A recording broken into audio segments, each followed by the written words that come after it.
जय गजानन. भगवान गणेशांना समजून घेण्याचा सगळ्यात सुंदर मार्ग जर कोणता असेल तर तो आहे मुद्गल पुराण. इतकं अप्रतिम पुराण कदाचित जगाच्या पाठीवर दुसरं नसावं. या पुराणामध्ये 9 खंड आहेत.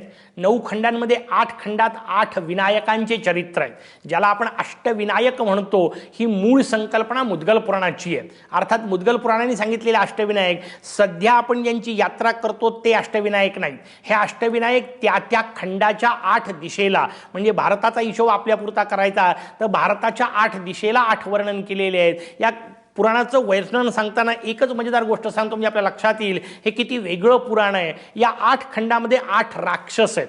नुसते राक्षसांचे नावं जरी ऐकले तरी आपल्या लक्षात येईल हे पुराण किती वेगळं आहे. पहिल्या खंडात मत्सरासुर, दुसऱ्यात मदासुर, तिसऱ्यात मोहासुर, चौथ्यात लोभासुर. अशा प्रकारे तुमच्या माझ्या आतमध्ये असणारे जे विकार, त्या विकारांनाच आपल्यासमोर राक्षस रूपामध्ये मुद्गल पुराण ठेवतं. याचा अर्थ हे सगळे माझ्यामधले विकार हेच राक्षस आहेत. मग विकार जर आत असतील तर यांना मारणारा विनायक बाहेरचा कसा चालेल? तोही आतमध्येच असला पाहिजे. मग माझ्या आतल्या विकारांवर माझ्या आतल्या विनायकांनी मिळवलेला जो विजय, त्याला मुद्गल पुराणाची साधना असं म्हटलं. मुद्गल पुराणाने जे 8 विनायक सांगितले त्यांचं वर्णन करणारं एक अष्टविनायक स्तोत्र नावाचं स्तोत्र आपल्या समोर आहे. जे अंगिरा नावाचे ऋषी, भगवान मुद्गलाचार्य नावाचे गणपती संप्रदायाचे श्रेष्ठ आचार्य, त्यांनी आपल्या पिताश्रींना विनंती केली की मला तुम्ही गणेश तत्वज्ञान सांगा. त्या अंगिरा ऋषींनी हे 8 विनायक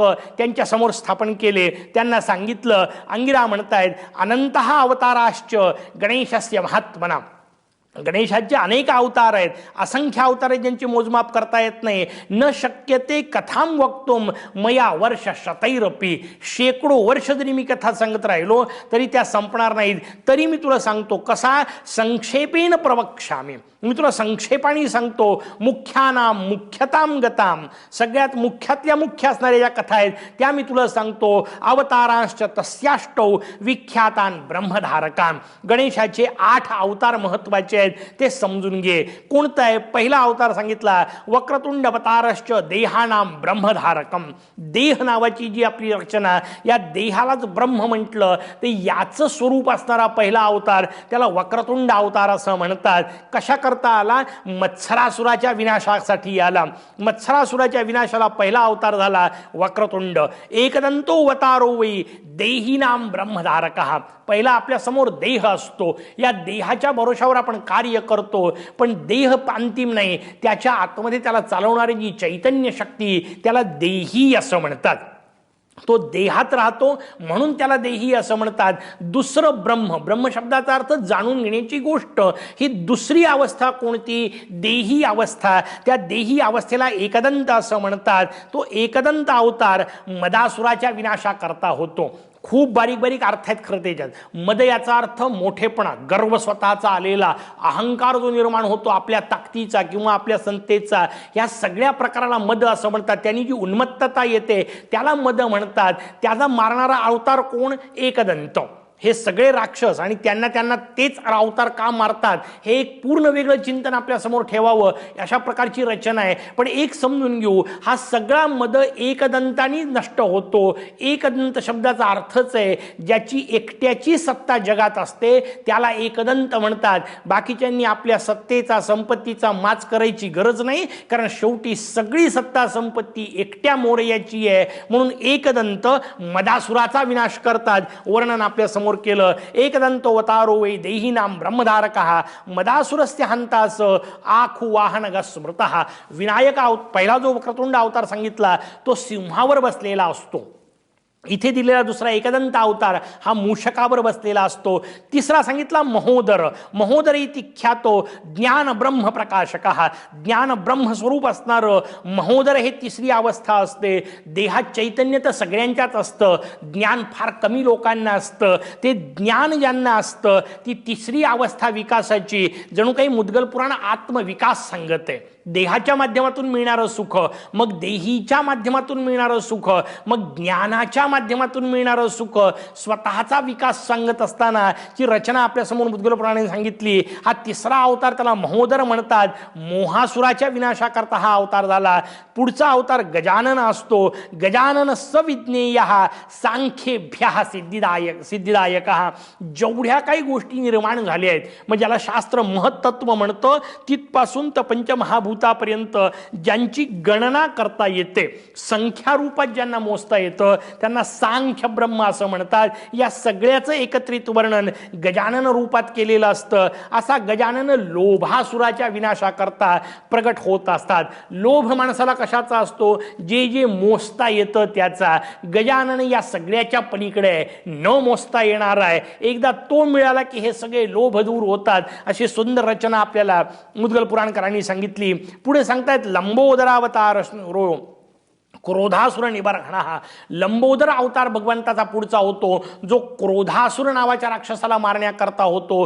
क्रोध नेहमी दुसऱ्यावर येत असतो, स्वतःवर क्रोध येत नाही. तसं जेव्हा मोरयाच्या उदरातच सगळं आहे हे कळतं, तेव्हा सगळंच जेव्हा आपलं असतं तेव्हा आपलेपणावर क्रोध येत नाही. म्हणून क्रोधासुराला मारण्याकरता गणेशाचा लंबोदर अवतार सांगितला. हा लंबोदर अवताराचं वर्णन आपल्या समोर आलं. त्यानंतरचा अवतार विकट सांगितला. विकटो नाम विख्यात कामासुर प्रदाहका. कामासुर नावाचा राक्षस, त्याला मारण्याकरता विकट नावाने भगवान प्रगट होत असतात. विकट शब्दाचा अर्थ आहे ज्याला कुठल्याही प्रकारचे कट नाहीत, ज्याच्यात कुठल्याही प्रकारचा भेद नाही, ज्यात कुठल्याही प्रकारच्या मर्यादा नाहीत, अत्यंत सरळ शुद्ध असलेलं तत्व, त्याला विकट असं म्हणतात. काम शब्दाचा अर्थ आहे कामना, इच्छा. मग त्या इच्छांना पूर्ण कोण करू शकेल? जो सरळ असेल तो करू शकेल. म्हणून कामासुराला मारण्याकरता विकट रूपात भगवान प्रगट होत असतात. विकटांचं वर्णन आपल्या समोर केलं. त्यानंतर विघ्नराज नावात 7वा अवतार सांगितला. विघ्नराजा अवताराश्च शेषवाहन उच्चते. भगवान विघ्नराज हे शेषावर बसलेले असतात. विकटांचं वाहन मोर सांगितलंय. 3 अवतारांचे वेगळे आहेत, बाकी सगळ्यांचे मूषक वर्णन सांगितले. वक्रतुंड अवतार सिंहावर बसलेला असतो, विकट अवतार मोरावर बसलेला असतो, विघ्नराज अवतार शेषावर बसलेला असतो. शेवटी धूम्रवर्ण नावाचा अवतार सांगितला. हे भारताच्या 8 दिशेला 8 आहेत. कोणकोणते? भारताच्या 8 दिशेला यांचं स्थान वर्णन करताना सांगितलं. वक्रतुंड हा मद्रासमध्ये आहे असं शास्त्रकारांनी वर्णन सांगितलं.